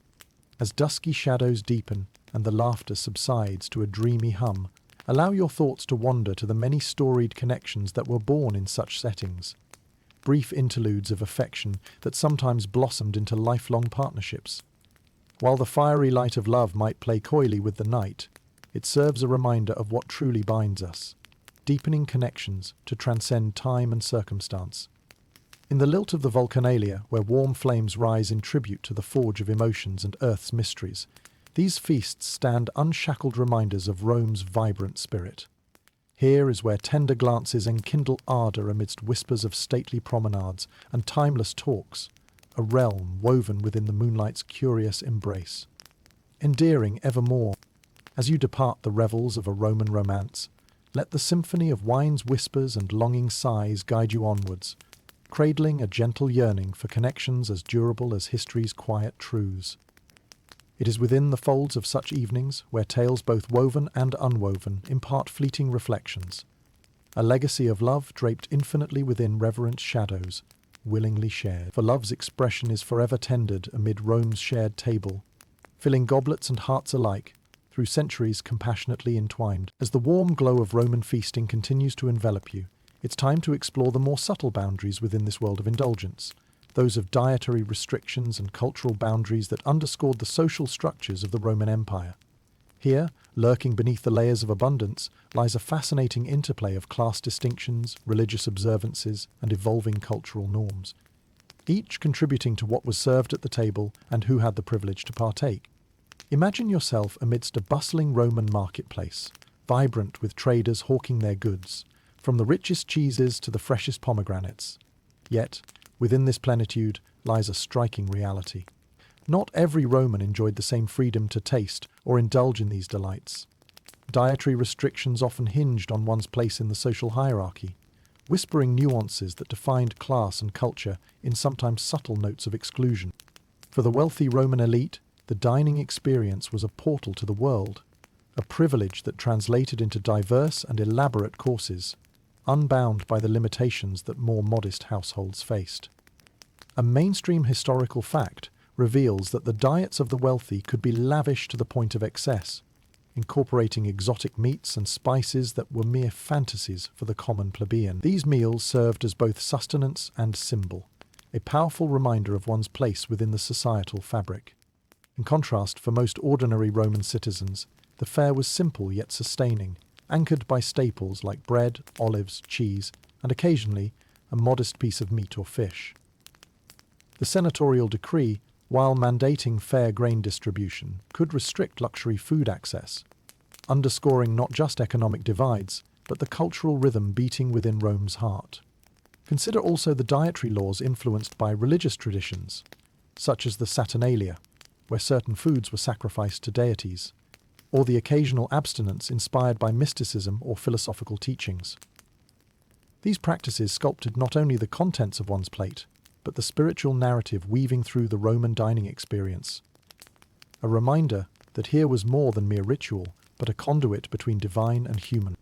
Yet even amidst structured tradition, quirky dietary customs wisecrackingly made rounds among the Roman populace. The infamous lettuce confinements to ensure moral behaviour echo whimsically through time. They demonstrate that food was employed not only as feasting but as a tool of social regulation, humorously suggesting old cronies preferred salacious rumour over Socratic reasoning.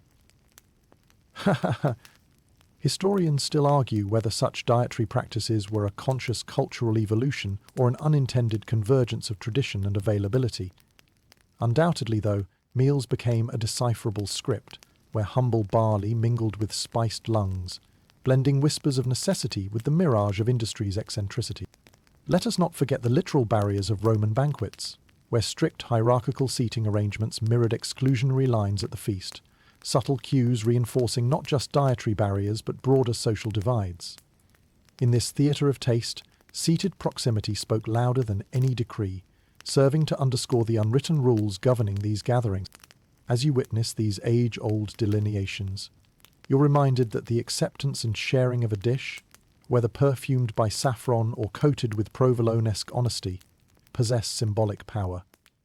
The simple act of breaking bread across class defined Romans just as fully as their storied battles or architectural triumphs. Moreover, a dish passed between friends, freed from hierarchical pomp, reflects aspirations threading humbly into history's narrative, where taste conquered circumstance, even momentarily. It signals that within each course lies opportunity for connection.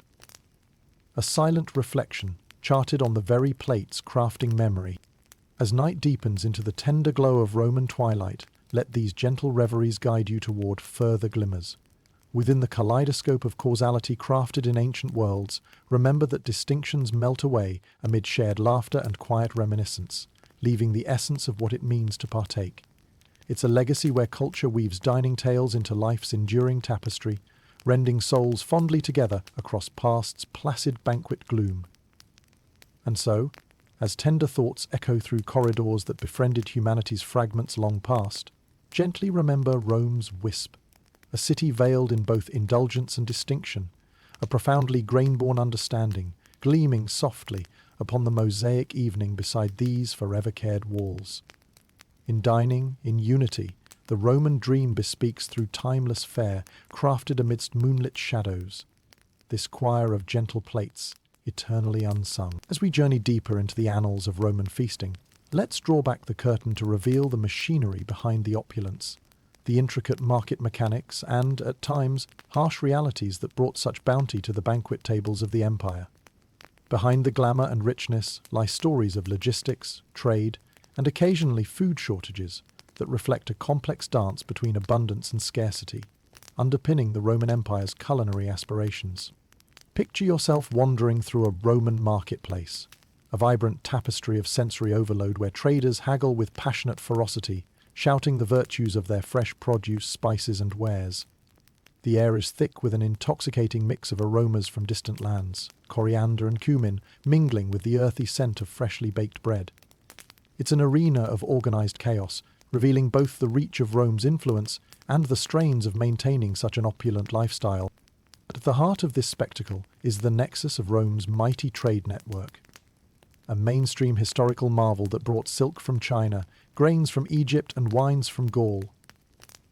The Roman appetite for luxury transformed their cities into bustling hubs of commerce, a reflection of a world interconnected by winding roads and vast seas. Everything from the humble olive to the exotic peppercorn found its way into the kitchens of the Roman elite, painting a portrait of affluence matched by few.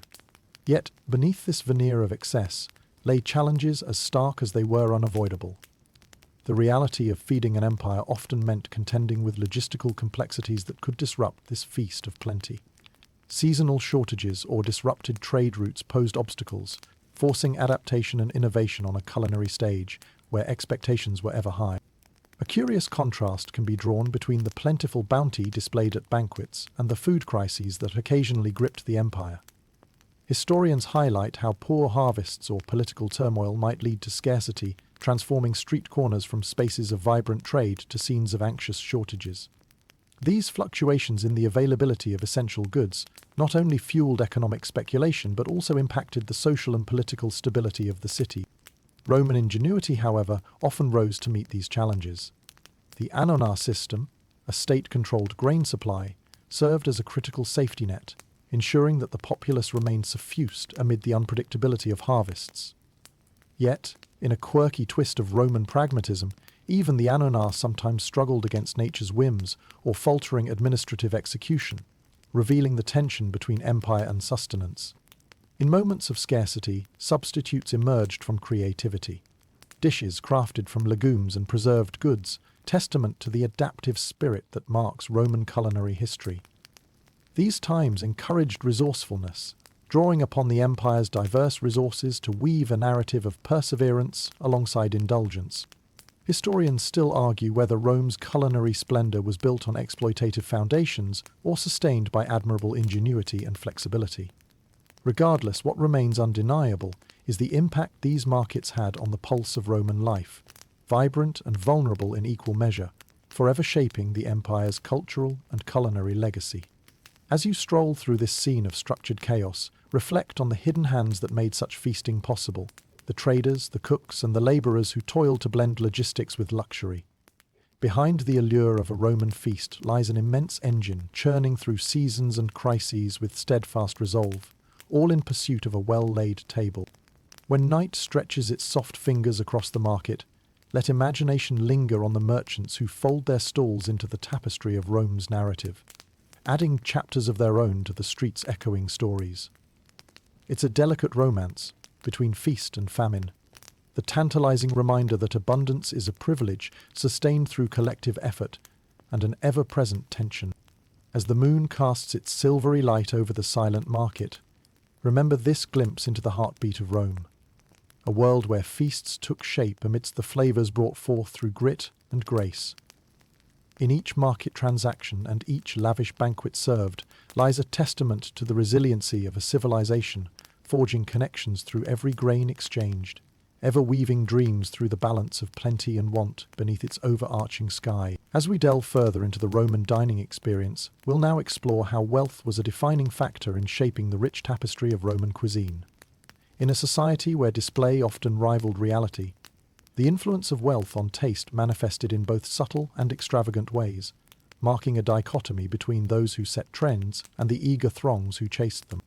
Step into the opulent residence of a Roman patrician, where everything from the mosaics underfoot to the deliberate presentation of dishes portrays a world unbound by ordinary constraints. Here, the table groans under the weight of luxury, not merely as nourishment, but as a declaration of taste, power, and distinction. Amongst such influences, food becomes both a statement and a canvas, reflecting not just what is consumed, but who one is, or aspires to be, within this social hierarchy. Wealth determined not just the variety but also the style of Roman cuisine. A mainstream historical fact illustrates how the elite, with their vast resources, embraced rare and sumptuous ingredients, such as oysters from Britain, delicate peacock tongues, and even delicacies sourced from the farthest reaches of the empire.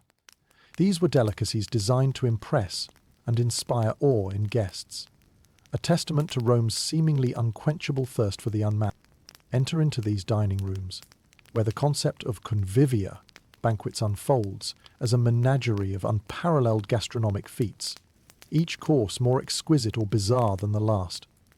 The wealthiest households leaned into the culinary arts with a pageantry that rivaled theatre, where each presentation held a narrative of affluence as meticulously curated as any epic. The reach of wealth, however, extended beyond what was served. It dictated how dishes were arranged, leveraging the skill of chefs who became artisans under their patrons' employ. Elaborate platters displayed as edible centerpieces served not only to tantalize taste buds, but to convey the nuanced play of status. Beyond sustenance, this dance of gastronomic excess charted social trajectories and aspirations of alignment with Rome's celebrated grandeur. Yet despite such lavishness, quirky elements of the empire's taste lines tease with whimsical reminders of culinary extravagance's reach. Culinary historians marvel at how exotic displays sometimes turned comical. Flamingo tongues served in gravy or snails fattened on milk, a humorous testament to the boundaries of richness and the imagination needed to traverse them. Interestingly, the influence of the opulent did not go unnoticed among the lower classes. What emulated mass excess often trickled down as simple pleasures. Honey, once precious and rare, became important, appearing on more modest tables as the economic currents altered Rome's collective palate. The spread of culinary trends reflected a culture where food, like fashion, could evolve from exclusive to accessible, diffusing even under economic restraint. Historians still argue whether sheer wealth alone carried the weight of these transformative culinary realms, or if societal shifts and regional adaptability helped counsel an empire's evolving taste identity. Whatever the tilted cup's curve, the balance between the exclusive realm of luxury and broader Roman society often informed not just what was consumed, but how Dietaric divides entwine in the memory. As you absorb this symphony of taste and wealth, let it expose a world where exploration within culinary borders often began with a single indulgence but matured into shared seasonal experiences.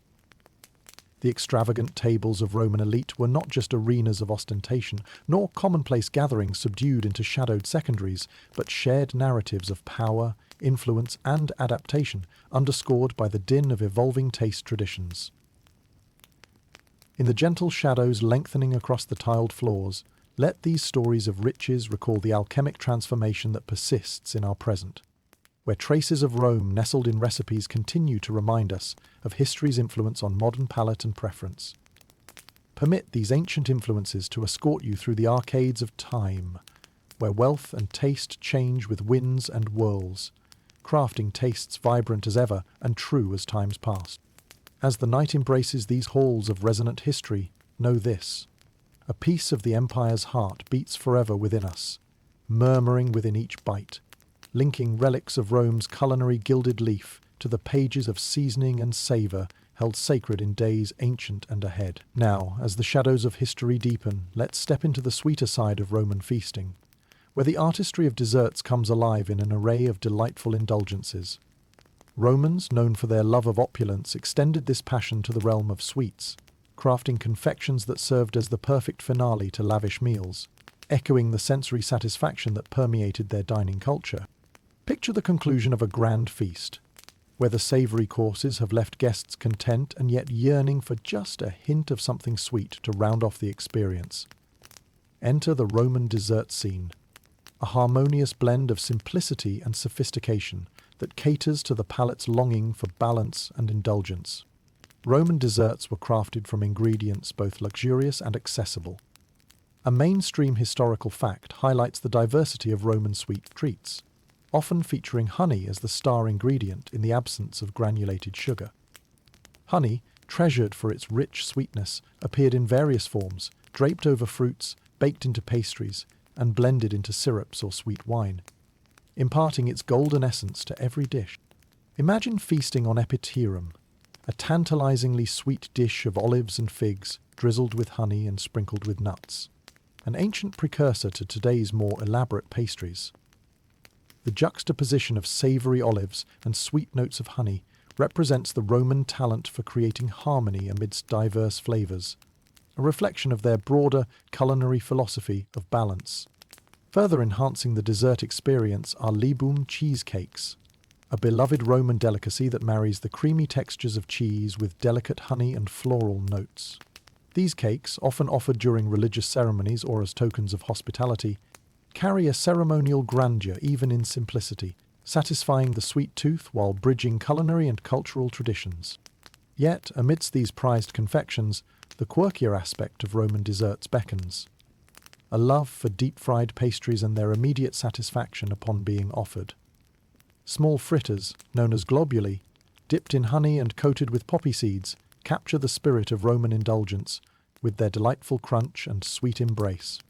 A fascinating debate among historians attests to the Roman passion for desserts, pondering whether these sweets primarily served as a luxury or perhaps were tokens of culinary progression indicative of broader agricultural advancements. Notably, the expansion of Roman territories allowed for greater access to exotic ingredients such as dates and raisins, integrating the warmth of far-off lands into their confectionery repertoire. As you relive these ancient tastes, the stories of Roman desserts speak of more than culinary creativity. They echo tales of trade, discovery, and the ceaseless Roman pursuit for the sublime, captured right on the tip of a silver spoon. These sweet closers to meals convey the essence of a banquet, concluding in a cadence that lingers elegantly upon the lips, whispering intonations of Roman harmony.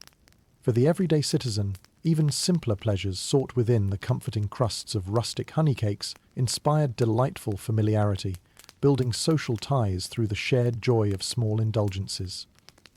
This simplicity reminds us that dessert transcends mere sweetening. The experience is as much about the gathering of those around the table as it is about the food itself. Let the lingering aftertaste of Roman desserts tease your imagination, guiding you beyond the feast toward reflection upon what such culinary delights reveal about culture and community.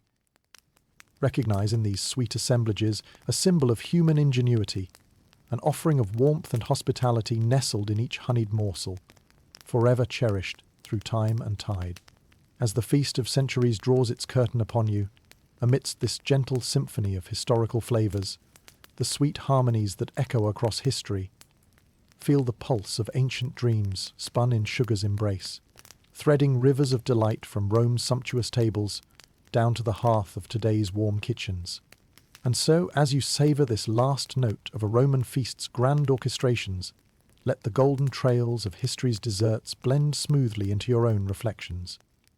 Imbued with whatever dreams and stories await, flavored by ancient whispers woven gently into tomorrow's promise of sweet solace, forever inviting in taste's endless echo beneath the stars. As the remnants of dessert linger sweetly on your palate, let us journey into the quietude that follows a grand feast, a moment in Roman life where indulgence yields to reflection and the evening's animated buzz fades into a kind of serene aftermath. In ancient Roman culture, understanding this post-feast experience is as compelling as the banquet itself, highlighting various customs that tended to the well-being of both body and spirit when the last of the revelry draws to a close. In the tranquil corners where feasts concluded, Romans embarked on their own version of the digestif, embracing practices that aim to soothe and balance the body after such culinary excess. Picture yourself easing into a comfortable posture as the torchlight dims, feeling the soft embrace of cushions beneath you, the air still perfumed with remnants of herbs and spices. Enter the realm of ancient remedies, where Romans utilized a variety of techniques to aid digestion and ensure that indulgence did not take a toll. A mainstream historical practice reveals the Roman affinity for beverages meant to settle the stomach after heavy meals. Infusions made from cumin, fennel, and other soothing herbs were sipped slowly, a gentle cleanse to refresh the senses and soothe the overabundance felt by participants. These digestives were not mere embellishments but thoughtful complements to the dining ritual, mindful of the balance between enjoyment and health. Romans, ever the pragmatists, understood the delicate interplay between what delighted in the moment and what sustained them in the long run. Comedic relief, another component of the Roman wind down, often emerged in the form of light-hearted plays or satirical readings. Known as histrionos, these interludes provided entertainment and laughter, aiding digestion in the proverbial sense, letting the spirit release tension accumulated during courses of hedonistic whimsy. The merriment linked to these performances is both quirky and precious in examining the ways in which Romans balanced their nights. However, the practicality of post-feast routine must not be overstated. Roman baths often wait nearby for those seeking complete rejuvenation. Cleansing rituals and steam-enveloped participants, fostering a sense of renewal and leisure that was woven into the very fabric of Roman society. In every detail of the post-banquet ritual there exists a comforting reminder that feasting's true legacy transcends grandeur. It lends itself to living well, tethering exuberance to thoughtful retreat. Historians still argue whether these practices were consistently observed amidst Rome's sprawling populace, or if they were predominantly elite enticements of temperance. Beyond the explicit, Romans encapsulated subtle shifts in emotional landscapes, cherishing whispers of companionship that resurge once the tablecloths are drawn. The space between two wine-soaked hearts breathes a softer glow, inviting the shared memory to contour newly forged friendships.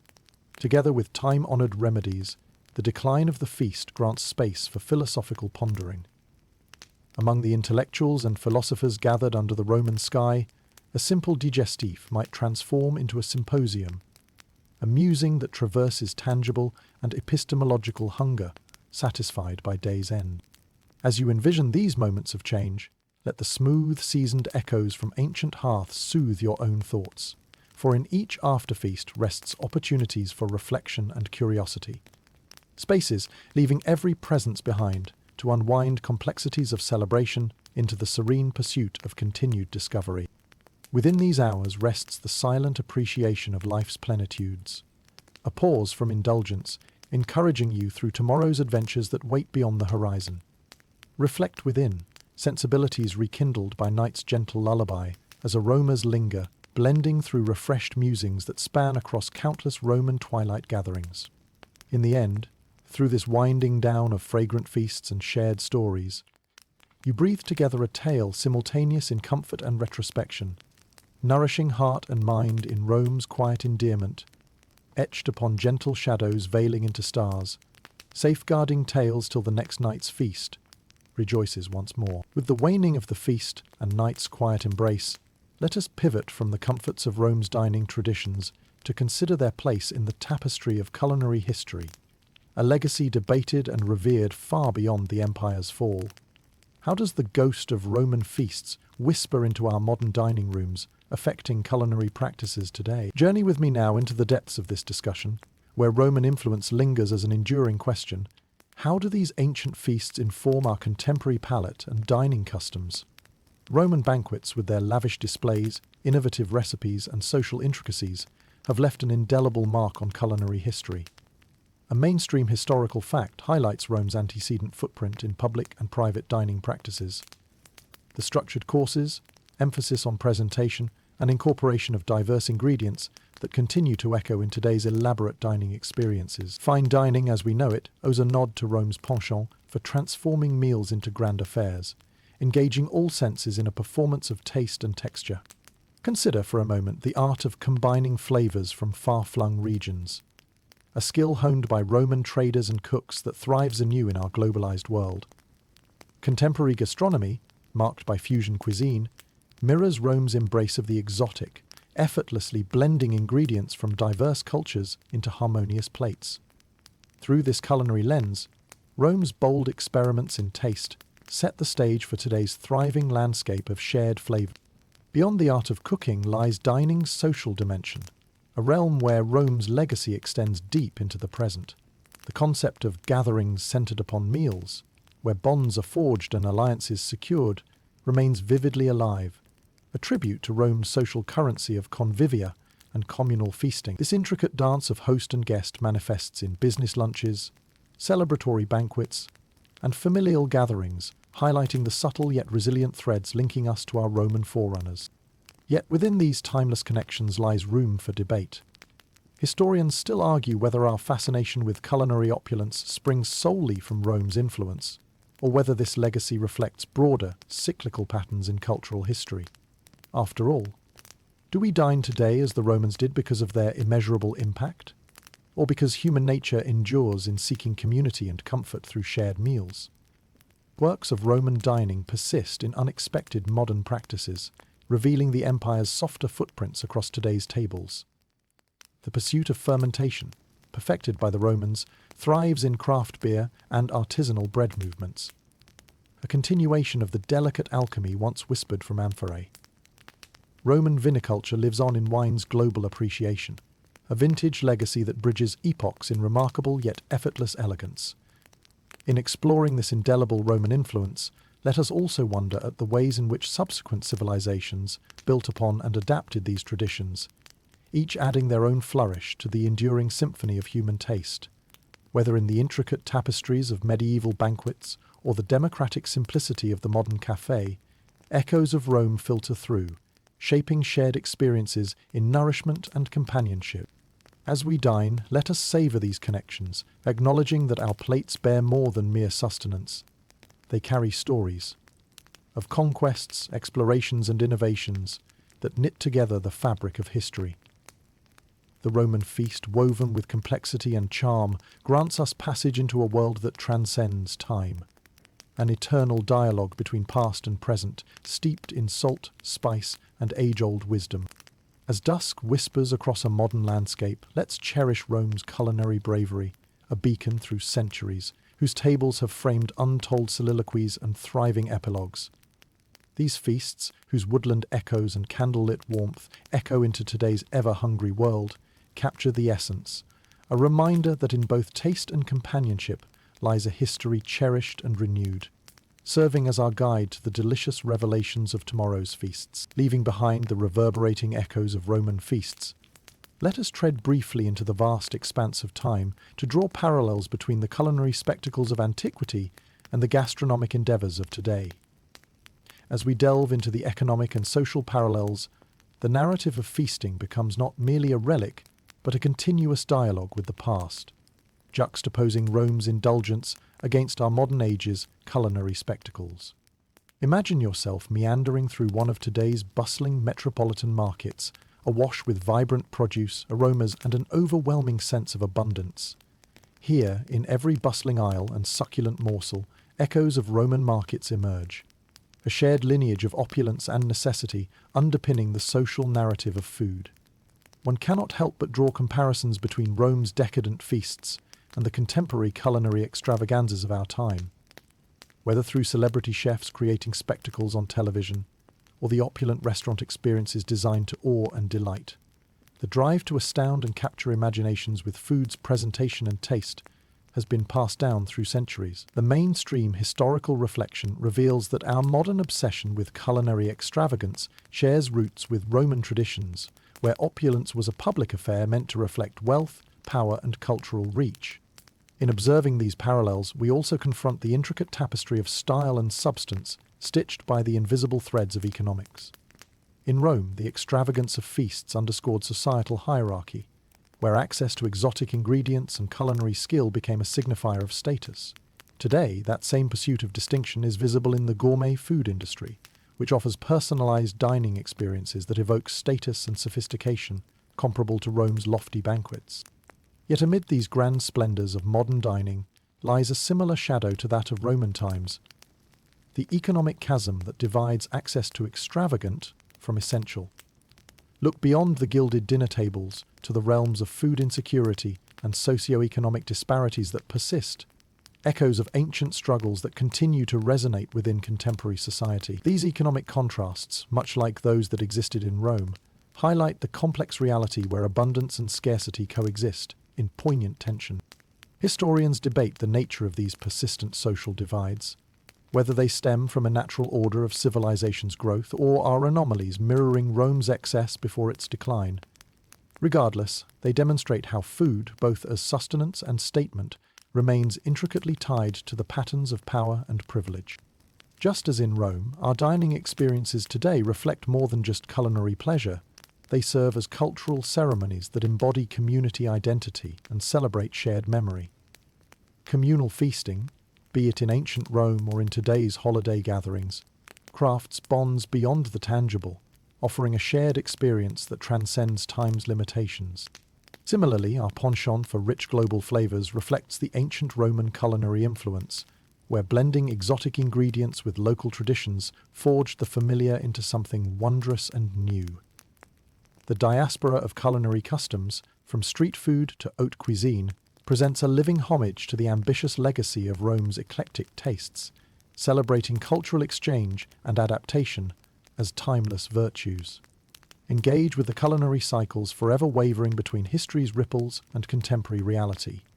In embracing relational dynamics that accompany splendorous alternatives, we glimpse both our past and our progeny, seeing Roman feasts as educators and mirrors that reveal human nature's fertile essence, continually served around the world's table.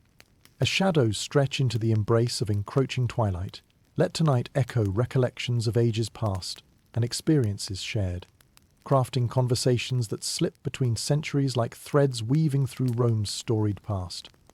From its ancient halls to our present, let us reflect on a shared language of taste that unites varied voices, forever nestled in the heart of our collective feast, waiting for stories anew as we gather beneath a modern, sprawling night's quiet canopy. Beneath this celestial dance, where time extends her invitation to dine upon the epochs, may we find continuity in Roma's legacy, a testament to culinary imagination and the enduring embrace of our communal spirit. A shared act of remembrance transcending centuries, endearingly interwoven with taste eternal and heart's history gentle. As our journey through the sumptuous world of Roman feasts draws to a gentle close, let us enter this final chapter, where the echoes of your footsteps brush against the worn tiles and shadows sway softly in the flickering lamplight. Here, let us weave together the strands of all we've uncovered, discovering that in closure lies the whisper of timelessness, binding ancient festivities to the quiet reflections of night's embrace. In the soft glow of history's twilight, consider the vibrant legacy of Rome's culinary traditions, one not confined to the annals of history, but alive, breathing through the meals shared today across families and friends. This journey has traversed the extravagant banquets of emperors and the humble tables of common citizens, exploring the flavors and practices that have captivated human hearts for millennia. In the quiet corners of reflection, find solace in the spaces between courses, in the intervals of play between florid conversation and wistful murmurs that meander like gentle streams across landscapes of linen and platters. Every dish painted with tales from far-off lands, every gulp of wine that carried dreams from vine to goblet, swirls now gently, inviting us to ponder how such celebrations of life continue to shape our narratives. The lavish feasts and spirited banquets remind us that dining is more than sustenance. It is an embodiment of civilization's quest for connection and meaning. As you gently close this chapter on Roman feasts, hold dear the realization that inside each shared meal lies an unspoken contract, a promise to embrace diversity, foster warmth, and cherish the bonds of friendship that transcend time and circumstance. As the last of the Roman lights flicker out, a wistful acknowledgement of night's descent, let the rhythmic chorus of Rome's revelries guide our own hearts. Let this tranquil finale inspire us to embrace each meal as our own feast of gratitude, where the simplest of gatherings transforms into something extraordinary, woven by threads of storied ages. So we stand at this threshold, with newfound understanding, cradled by the soothing hume of time. A melody enriched with laughter and nourished by shared dreams, echoing through the halls of history from Rome to every heart. Coolness of breath and warmth of memory, entwined together within night's forgiving claim, folds us gently upon the resting silhouettes of dreams. And now, as you drift into the calm repose of night, let thoughts of Roman feasts lull you, lifting your spirit toward the crest of celestial companionship, a canvas upon which the timeless hues of shared human experience are artfully painted. In this silence, beneath the moon's enduring glow, Let the last traces of Rome guide you to the shores of gentle sleep. Rest assured, dear wanderer, that long after these stories fade, their essence will dance through time, comforting you in each whispered lullaby of slumber. May the sweet echo of Roman feasts hold you tenderly through every soothing breath, carrying you softly toward tomorrow's light and tomorrow's tales. Greater than sweet dreams.